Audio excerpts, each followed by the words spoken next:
Mangesh, can you hear me?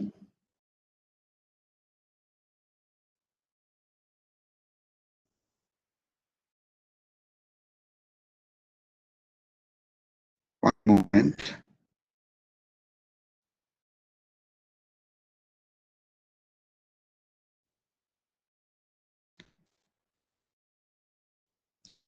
Yeah. Mangesh, you Hello. can go ahead. Yes. Hello. Am I audible now? Yeah, you're audible. Yeah, go ahead. Okay, great. Yeah, I was not able to unmute myself. Okay. The as a presenter. Yes. That's great. So thanks, Ali, for the introduction and share my screen. And I'm clearly audible. I can see your screen and you're pretty clear. Cool. Okay, great. So thank you, Ali, for the introduction and welcome all to this virtual training or the session where we'll be discussing on the development of originator, biologics, and biosimilar based on the engineering simulation. So overall, what we are going to look at is within a bioreactor, the mixing process is what is happening, and it is a very complex process. So many factors and parameters are involved. So with engineering simulations, kind of a virtual environment where you can observe the performance of the bioreactor. With this, observation, how you can develop or improve the performance, or maybe decide upon the factors or the parameters. Which, of course, with testing, you might be doing it for now, but then with testing there are certain limitations, and that's where the engineering simulations can help you out. Okay, so within this session, I'll be at the start introducing you to what is simulation, maybe what all can be done under a CFD simulation, because yesterday you might have been already introduced to structural simulation. So today I'll give you a is CFD and what all simulation involves. And then we'll be going into different slides where we'll be showing you different cases, how the virtual, engineering or the simulations are being used for a bioreactor simulation.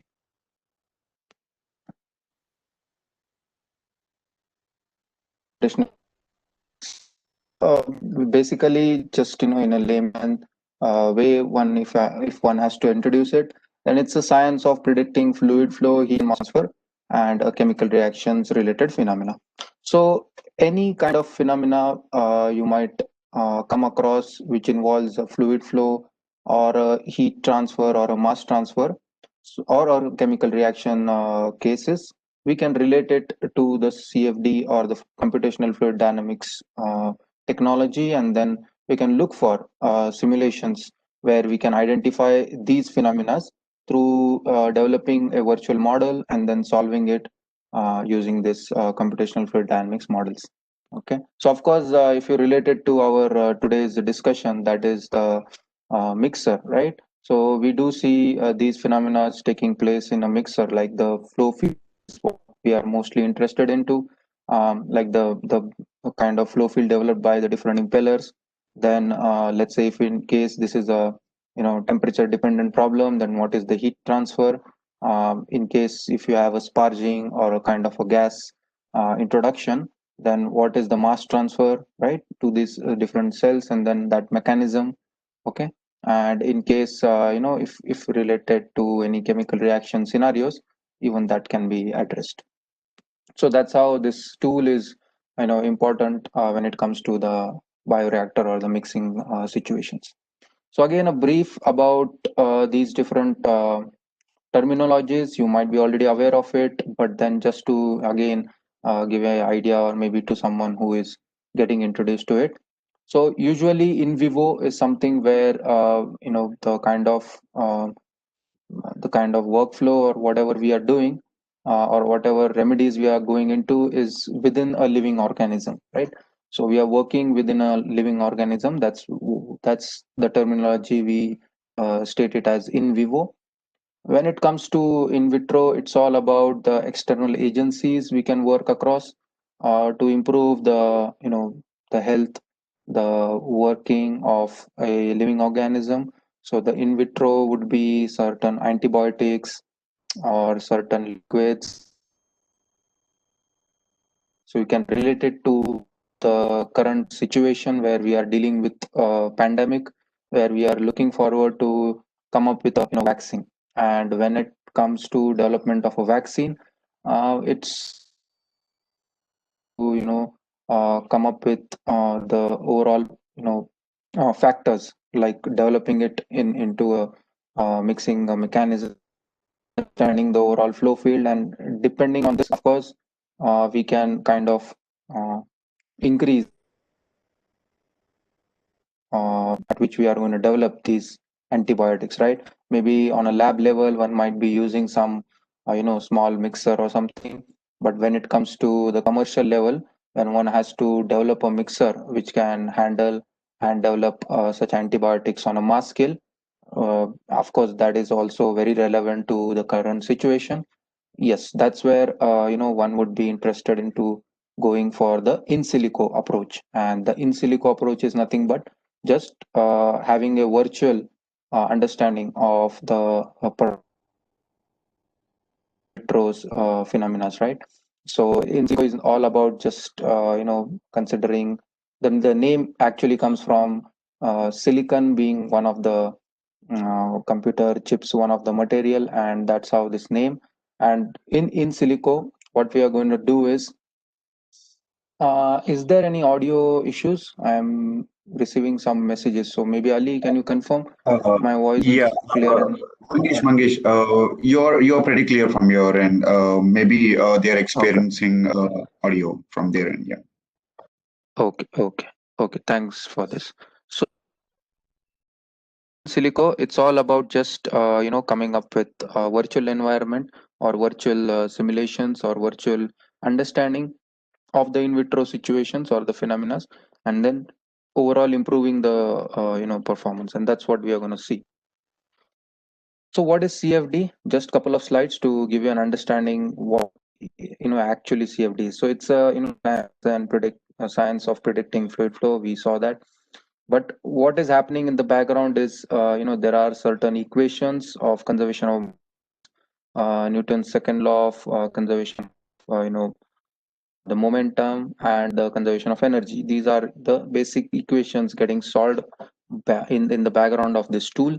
And then what detailed informations on the fluid behavior one can collect by doing such CFD analysis would be like distribution of the pressure in the particular component, or the velocity field, temperature distribution. In case if it's a case of an aerodynamic flow, it can be how are the forces, what is the lift, drag. So you can relate it to the forces acting on the impeller, how much torque is required to operate this impeller, and then maybe drag to the different bubbles which are arising due to phenomena. So those kind of situations, they can be very well understood with this CFD tool. Beyond that, there can be situations of multi-phase, right? It's very relevant when it comes to mixing cases where we do have different kind of fluids. It's not going to be a single phase liquid or a gas, but definitely a combination of a liquid and a gas. So two different phases.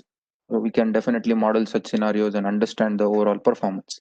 Species compositions, like whenever we introduced oxygen, again a very relevant case to mixing, how this particular species is reacting with the kind of fluid available there, and if in case there is a certain kind of reaction or a certain kind of species transport, we can situation, and then one can understand the overall performance to that level, right? And the different stages when it comes to CFD would be, you can apply it to any different levels you can look for, in case of developing any system.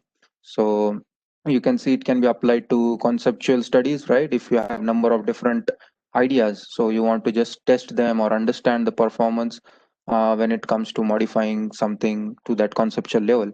So you can also do CFD in that level. Even one can take it to the detailed level, because the kind of models available, the kind of overall workflow available, it is very much tailored to understand any detailed information Beyond that, you can also, go for optimizing, right? Maybe because you understand your performance of the system. Now, maybe the next goal will be to, reduce the overall time required for blending, overall, maybe the overall energy consumption. Maybe you can, come up with some different geometries, maybe modify the blade design. There can be number of things one can do to optimize the performance of the system, and we can very easily do this. There are certain parametric optimization tools we will see in one of the slides. Troubleshooting whenever you feel, come across field failure, like you are not able to identify what is the issue. That's why troubleshooting can, be done using this tool, and maybe you can identify what is exactly happening. What's the reason why we are not seeing what we are expecting out of this system? So that's where you can use it, and maybe for redesigning as well. Usually that is the case, wherein maybe different customers are looking for a different design, right? A slight modification or a slight customization.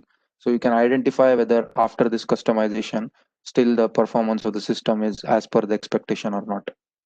Okay, so these are just, an overall information of what all and where you can use this. So just again a generic information, no need to be, no need to go into details of this, but just to give you an idea, there is certain equation which is getting solved in the background. So all the different equations you can see on the right side, like the continuity or the momentum equation or the energy, these are getting, solved by this simple transport equations. So every such equations which we see on the right side will be, developed, maybe having this kind of a template or this kind of a formation. So every term will have some kind of an unsteady convection, diffusion, or generation term. If you are interested in transient simulation, which is always the case of the mixing flow situations, we are trying to understand the overall blending time, the overall, diffusion time. Maybe there can be different parameters, but mostly they are all related to time. So that's where this unsteady term is of most importance, and that's how there are other, terminologies as well.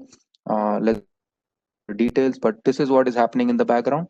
These are getting solved, and this is how thank you. And most importantly, we have a workflow where we have something called as discretization, where we develop a control volume of the kind of domain we have taken. So this control volume is for which these equations are getting solved, and that's how we are able to identify the overall, overall performance of the system, depending on the kind of boundary conditions we apply, the kind of models we use.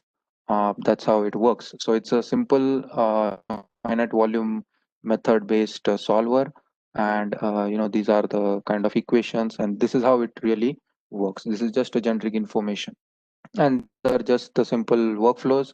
Usually we come up with the geometry, then we kind of develop the geometry for simulation. Then there is something called as discretization or meshing, where we discretize them into small control volumes. Then that particular system is being solved using different models, and then with this different, models being solved, once the solution is appropriate or fine, or does make sense, then we can go for the post processing and identify the overall outputs we are interested into. So this is just the overall workflow. So now, till now we have seen generic information, what is CFD, how is the CFD simulations getting solved in the background, and what all different parameters we can look for. So if we relate it to the different challenges we can have for a bioreactor, then we can come up with these different challenges, let's say. So the different challenges could be blending times, right? The overall time required for the blending, or maybe the kind of composition you're looking for, time required for that composition to be developed. Okay, I'm seeing number of messages coming across on the screen visualization. I think we checked it from my side at least. I think I'm clearly audible, and my screen is also visible. Indeed, maybe they are experiencing some issues from there, and I can Okay, see your screen and the rest. Always, your voice is also clear. You're audible too. clear up. Yeah, yeah, sure. So anyways, this is getting recorded. Maybe you can also look at it if you miss anything. So continuing with our discussion, yeah, there are a couple of different challenges one can come across one has to develop or design a bioreactor. So the different issues could be like addressing the blending times, shear sensitivity when it comes to animal cells. There are certain cells which are very much sensitive to the overall shear developed by the blades, and because their membrane wall is thin, right? So there are chances that due to high shear that might break, and maybe you'll have to, come up with the overall design in such a way that you can control or avoid such a situation depending on the kind of cells we are dealing with. So that's where one would be interested in designing a bioreactor. One would be interested in knowing the shear values, right? Or particle tracking with the shear distribution. When it comes to, let's say, introduction of any gases, right, like oxygen as a nutrient. So then one would be interested in knowing the gas liquid dynamics, right? Like what is the overall gas distribution? Is our model or the design ending up with having some concentrated gas in certain regions, and maybe there is no good amount of mixing, right? So then deciding upon the location of the introduction of the gas, those can be some of the issues, or the gas holdup or the dissolved oxygen levels, right? One can identify with respect to time how are these factors modifying, and then decide upon if there is any need to change any parameter, right? Also, one can go for distribution by modeling the discrete element modeling. Within that, you can see we can understand the overall settling time of the solids, or the percentage of the solids getting settled, right? The residence time settled zone, right? So these are important when it comes to modeling a mixer, right? Because we are all interested into overall mechanism, overall flow field, overall distribution of a certain parameter, like the solid distribution, gas distribution, and we can also extend it to cases where we have a CO2 removal, right? So maybe that is going to hamper the overall performance of the reactor, and that's where we need to remove it. So we can decide upon the overall mechanism, and if there is certain kind of a pressure drop or certain kind of a issue because of the channeling that is not allowing or maybe maintaining the CO2 removal, maybe we can understand from the virtual environment and then do the kind of modification, and also some cell biology problems. So just to give you an example, if we look at this particular case, so we are looking at two different bioreactors, let's say, or two different mixing tanks, and you can see they do have different impellers, right? So the one on the left side is the one where we have an actual kind of an impeller, and you can see that there is a certain pitch or a certain distance at which they are being placed. And on the other side, we have something called as a radial kind of an impeller, also known as a Ruston turbine, right? So one can identify virtually. I'll just play this particular animation. So through the virtual environment, one can set up such problem, and then let's say depending on the kind of fluid, let's assume that in this case it's a single phase fluid, maybe some air or liquid. One can identify from these lines, streamlines, how the overall flow behavior would be with these impellers, right? So if you see, or if you kind of look through the whole video, you might identify or observe that there are two different regions getting generated. So you can also maybe observe that yes, because of these two different regions getting generated, there are chances that the overall mixing is not good enough, right? We are just getting mixing in the lower region and the top region. So this kind of impeller is creating such issues. Now imagine understanding this through the experimental data. Maybe when you are looking at this the mixer taking place, you might see, or maybe after the mixing is completed, you might mm, do the testing and then identify that the right amount of mixing or the kind of content you are looking for after the mixing, whether that is developed or not. But you won't be able to understand why is it not of that kind of expectation or the composition we are looking for. Maybe that's where the virtual environment can give you this understanding. Okay, and of course you cannot come up with or decide upon introducing any dye or something just to understand this overall mixture, because this is medical applications we are looking into, where we have to be very careful about introducing any other component than what we are looking to mix upon. So that's where the virtual environment or the virtual understanding will be of uttermost importance. And you can look at this example where, let's say, with the different kind of impeller like a rust and turbine, you can see the kind of mixing which is taking place now with the introduction of a different turbine, and let's say different size, different location, right? So this can help someone to justify, right, the kind of modification we are going for.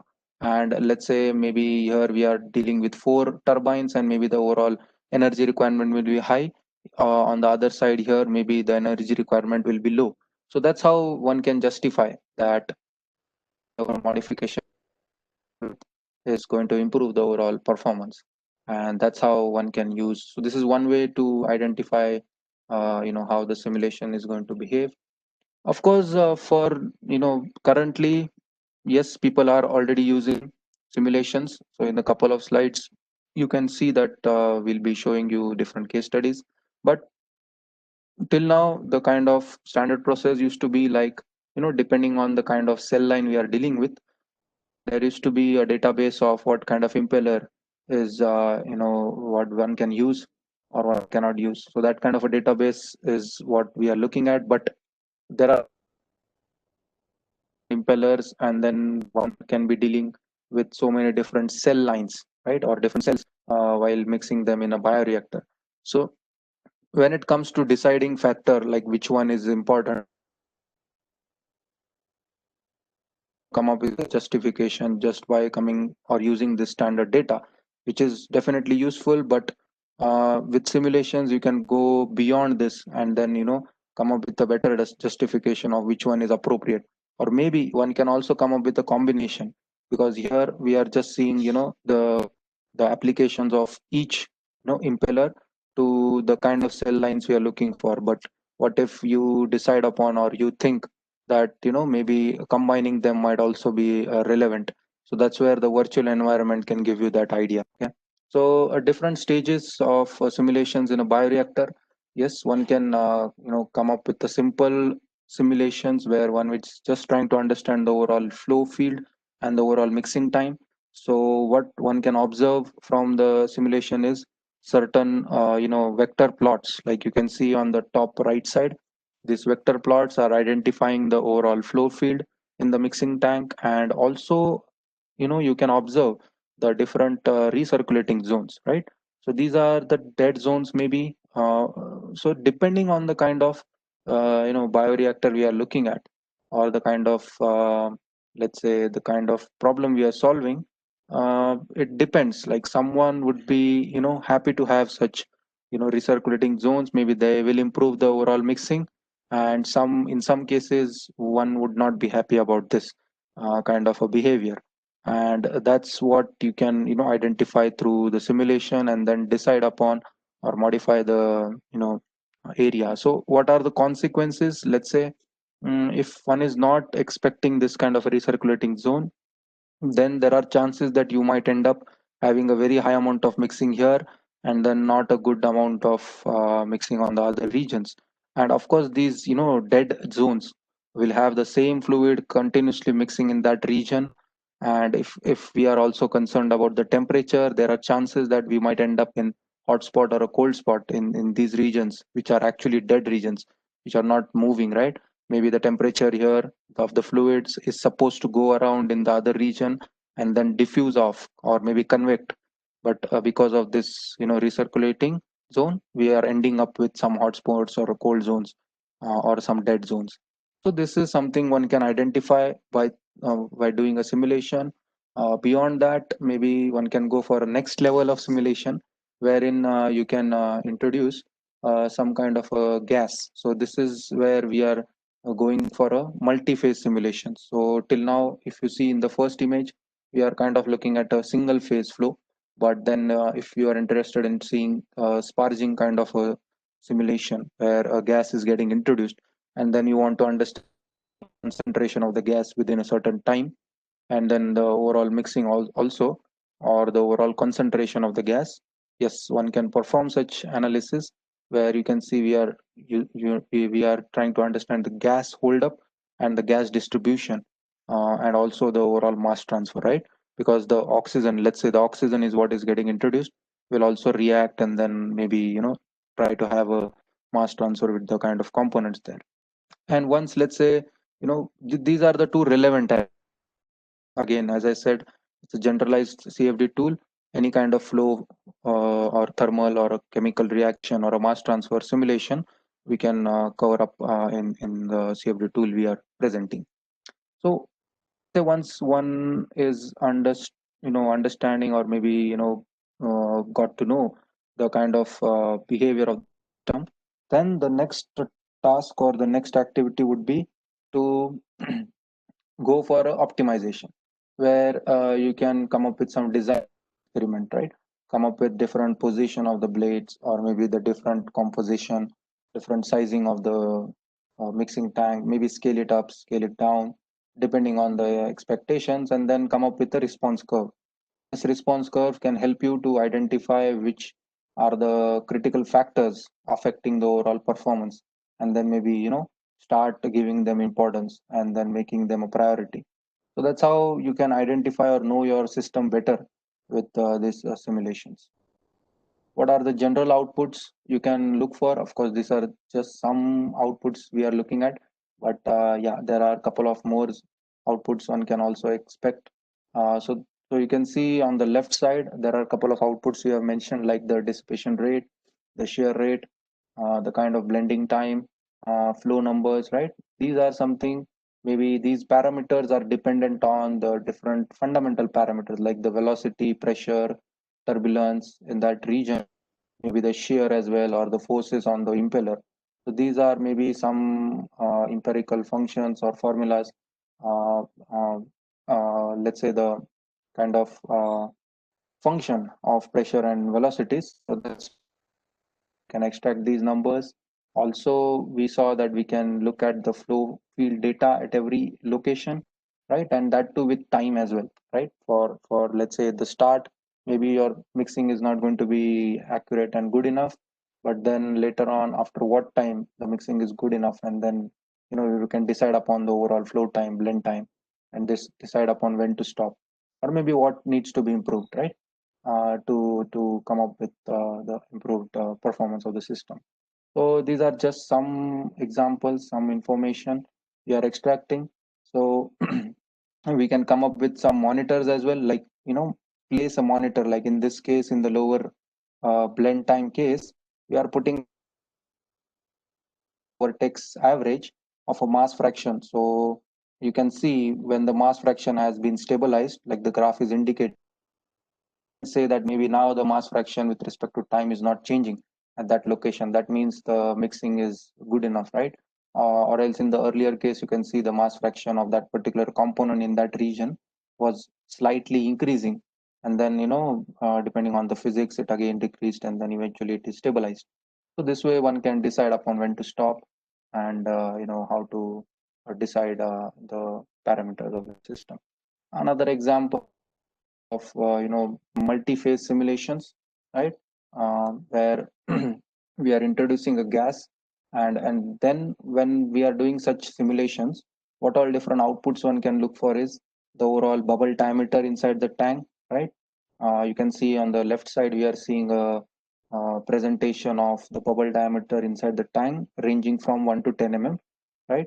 So we see that the overall bubbles still are not being diffused, are near that region, or maybe are accumulating at the top. and maybe come up with some design changes or something. Next could be identifying the gas distribution inside the tank.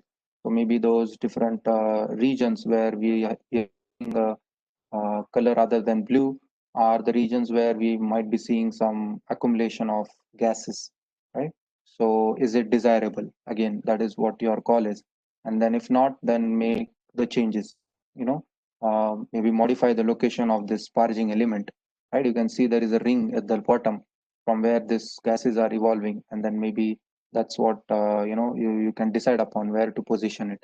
Also, one can look at the mass transfer coefficient, right? Like overall mass getting transferred from that gaseous phase to another.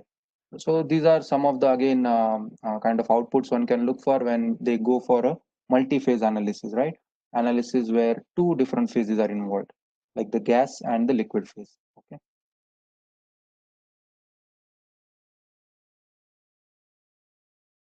Another example coming from with USA. So yeah, in the previous slide as well, there was an example from they are into development of such bioreactors. So you can see in this particular case, they were observing, this gas cavity formation behind this piston turbine blades, right? Maybe this is not desirable, right? We are not expecting the gases to accumulate in that region, but instead we are expecting them to get mixed. And this one can relate to the physics, maybe is because of the low pressure region created at the backside of the Ruston turbine. And that's the reason maybe this low density fluid is getting attracted to that region. Maybe there can be other reasons as well. One can look for that through simulation. And then once we know this is happening, we can modify the the overall,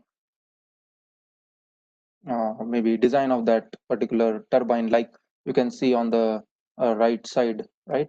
Depending on the parameters like the gas flow number or the Froude number, impeller Froude number we collect, right? Depending on those and maybe on the different regimes, we see like the below minimum dispersion speed or the vortex cavities, right? Or the recirculating zones or the flooded or loaded flooded or the loads with large cavities.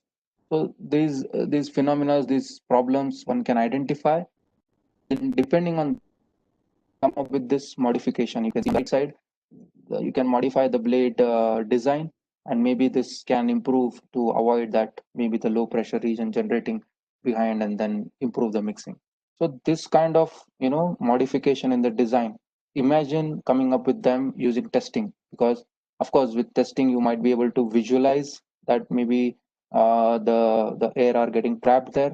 Again, we are assuming that the fluid is transparent, and then we will be able to see something like this. But then you can imagine in other scenarios, you might not understand why the performance is poor. That's where the simulation can help you and identify those critical issues. Again, another example where the different isosurfaces. So we can extract isosurfaces, right? So it's nothing but surfaces having the same information. Like in this case, we are looking at the surfaces where the gas volume fraction is 10%, right?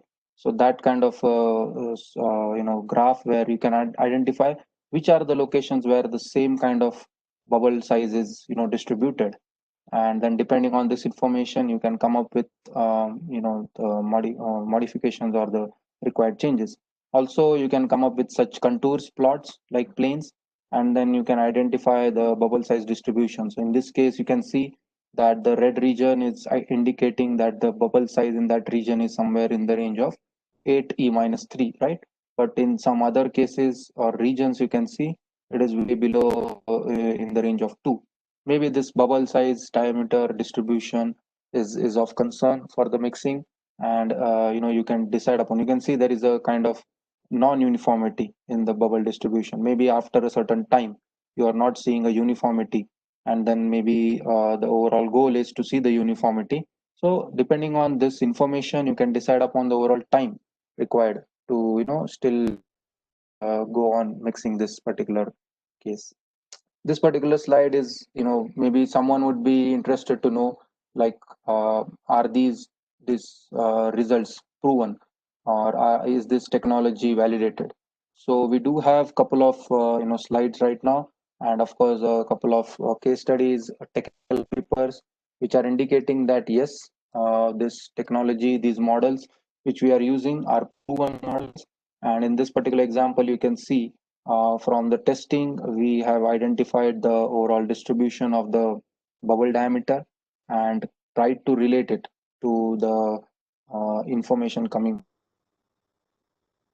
see a good kind of agreement. Maybe in the slides, you can see that information in the form of graphs, right? So one information could be the hold up percent coming from experiment and CFD against the variation of gas hold up. You can see against the gas flow rate, and with this, we can see that there is a good agreement within the experiment and the CFD data. So one can rely on the CFD data and decide upon the modifications. Okay. Of course, this doesn't mean that you can completely rule out the experimental part, because uh, experiment and simulations do have a slight amount of difference depending on the models, depending on the limitations of the models, depending on the kind of phenomena we are looking at. So maybe CFD, of course, we can reduce the number of different prototyping one would be going for, or the different testings, just to understand the particular phenomena.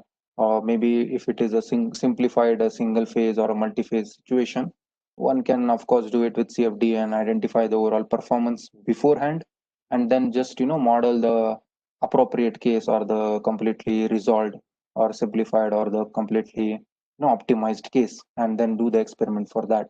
So that's how this overall experimenting time, cost, efforts will be reduced using this simulation tools. Again, another example where the hold up percent is being compared with the different RPM of the impeller, and we do see that there is again a good agreement with the different change in the RPM of the impeller. We do see that there is a good agreement with the experiment and the CFD data. And again, another example of where we are looking at the dissolved oxygen plot, right? So where we are looking at mass transfer, right? We are looking at the situation, and even that kind of a model is also well proven, and you can see the way it is overall matching with the experimental data. So yes, these models are really good and capable of capturing the physics well enough.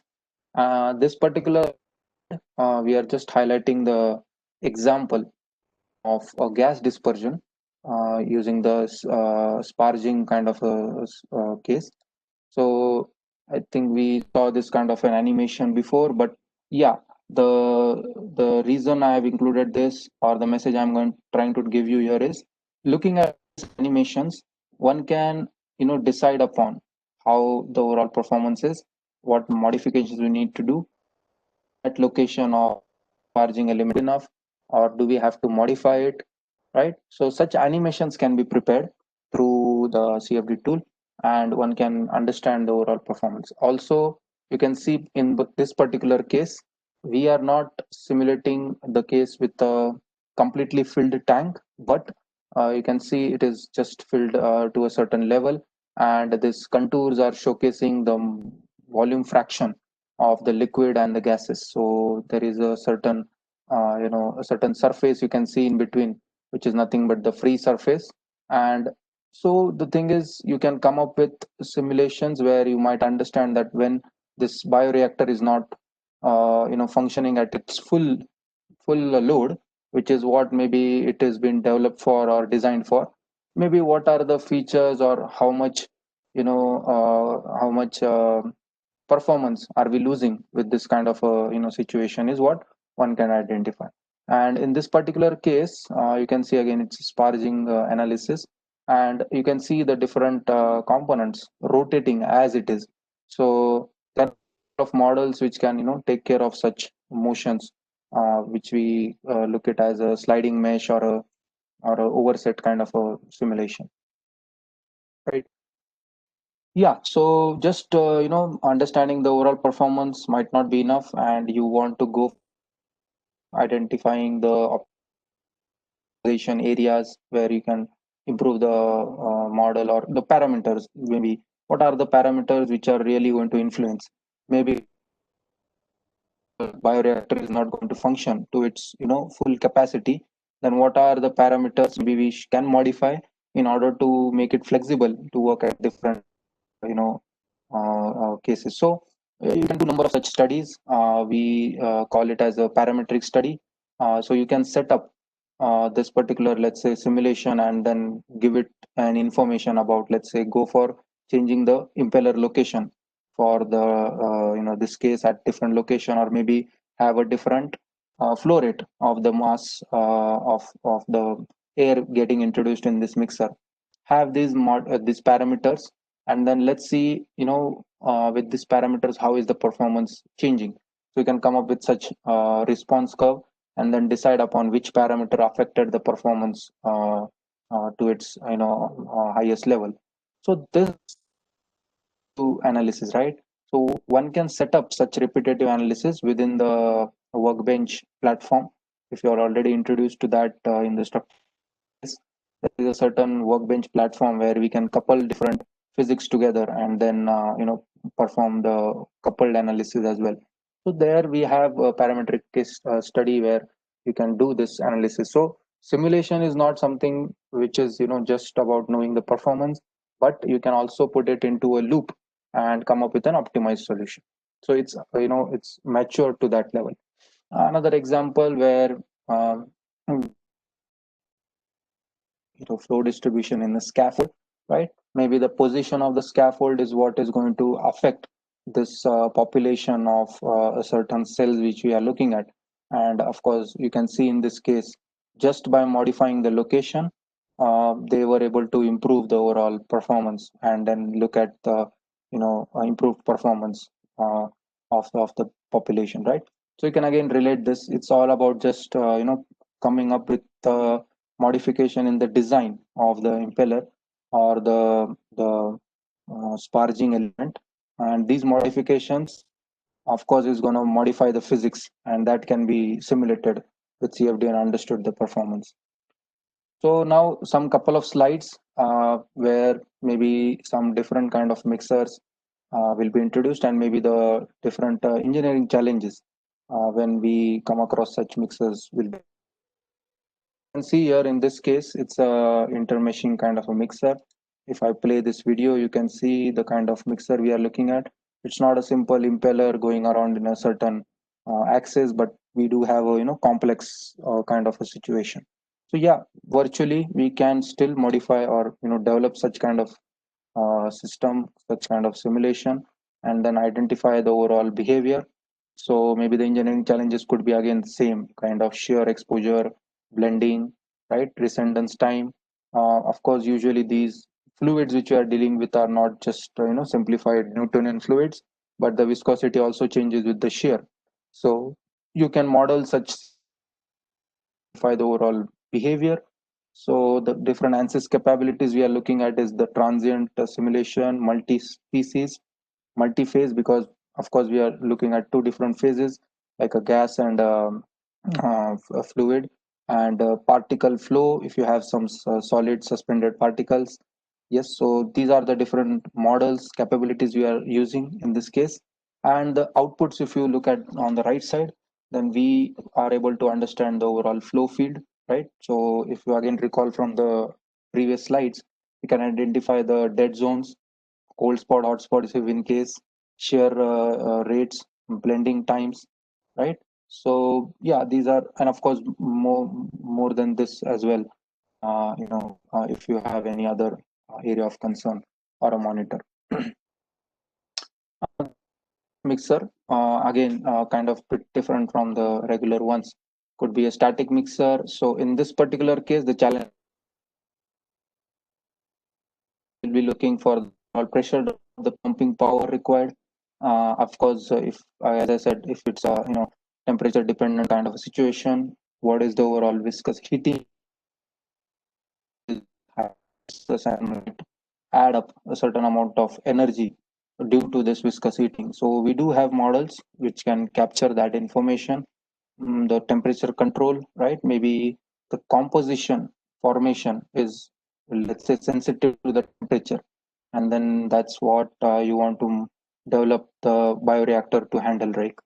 Maybe a certain kind of a composition which is temperature dependent. So that's where you can also, come up with such analysis where we are using this conjugate heat transfer capability, and of course the multi-species or the basic visco modeling capabilities, and the different outputs you can see, different concentration variation, right? The overall pressure drop, right? Maybe is of interest. The required to drive the fluid across this system, right? The temperature, hotspot, cold spots. These are the important parameters aspects. Another very good, example when it comes to mixing, maybe mixing, one is interested into maybe having a cleaning kind of a workflow. And yes, with simulation we can also model such scenarios where we can have a jet kind of a flow, and then identify how is the wetting surfaces, what is the time required. See, minimum cleaning time, right? Of course, maybe we can relate it to the wetting time, the time required for the surfaces to get wet, and of course, expecting that after wetting, there is a removal or cleaning which is going to happen. Of course, minimizing the cleaning agent to use, right? Maybe we are, using high amount of agent. Maybe the spray location is not right, or maybe there are number of sprays we need. There can be number of different designs. That's where also the power consumption is what is dependent on. So identifying this virtually will be possible. Doing it with experiment, of course, coming up number of sprays, location, modifying the location. This is cost and time consuming task. So that's where the virtual simulation is going to really help. And what all we are using here is the volume of fluid and the discrete phase modeling capabilities, right? And the outputs you can see, it's, you can see the cleaning jet range, right? At what range, what velocity, right? Whether that velocity is enough to remove the kind of dirt or the kind of soil, we call it as a soil.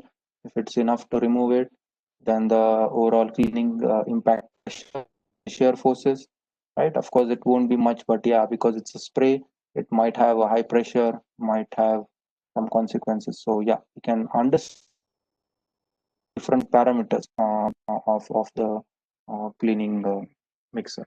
So yeah, that's it. I would say these are some couple of slides just to give you an that this in silico approach has been, let's say, accepted by the US Food and Drug Administration, and they do have a certain template, certain expectations across for this in silico approaches. So let's say if you perform such simulations, then there is a body which can give you the credibility, or maybe give you, or kind of provide you the eligibility or the standard, kind of making it eligible, just like in case of any drug, we have to go through the different agencies to certify it.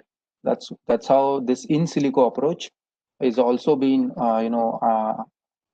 taken into consideration, and there are certain agencies which at it very positively. My last slide, where we are just highlighting the different pharma healthcare industries which have already been relying on simulation, and they have very well adopted the simulation. So you can see, just not coming up with names, but we are just, them up in different categories as well. Like for cardiovascular, we do have certain names. For orthopedics, we do have, of course, for certain, names, CFD is applicable. For certain names, the structural electromagnetic simulations are applicable. But yes, across the globe, people are effectively to develop bioreactors or utilize it for medical. So that from was useful, and I will be available for questions now. So Yeah, that these are was a just great number of session, questions. great and interactive session, Mangesh. And in case if you do have any questions, you can drop your questions in the chat window, and we'll try to answer all those questions. You can unmute yourself, and you can directly ask to the speaker as well.